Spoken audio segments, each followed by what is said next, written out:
ബഗ്ലഫിലെ അൽമുസ്തഷ്കർ ഓഡിറ്റോറിയത്തിൽ രാവിലെ 10 മണി മുതൽ രാത്രി 10 വരെ നീണ്ടുന്ന കലാസാംസ്കാരിക പരിപാടികളോടെയാണ് വാർഷികാഘോഷം നടന്നത്.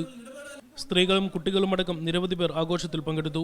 സാംസ്കാരിക സമ്മേളനം ദമാം നവോദയ രക്ഷാധികാരി സമിതി അംഗം പ്രദീപ് കൊട്ടിയം ഉദ്ഘാടനം ചെയ്തു. Riyadh Indian media forum president Basheer Pangott, OICC general secretary Abdulla Vallanchira, Nasar Karanthur, Muhammad Liyakath, Nasar Aboobacker, KR Unnikrishnan, Sindhu Shaji തുടങ്ങിയവർ സംസാരിച്ചു. KLE പ്രസിഡന്റ് മുഹമ്മദ് കുഞ്ഞ് അധ്യക്ഷത വഹിച്ചു. നാടൻ കലാരൂപങ്ങൾ, ഒപ്പന, ദഫ്മുട്ട്, നൃത്തനൃത്യങ്ങൾ, നാടകം തുടങ്ങി വിവിധ കലാപരിപാടികൾ അരങ്ങേറി. സുലൈ ഏരിയയിലെ പ്രവർത്തകർ അവതരിപ്പിച്ച പുരുഷന്മാരുടെ ഒപ്പന സദസ്സിന്റെ പ്രശംസ പിടിച്ചുപറ്റി.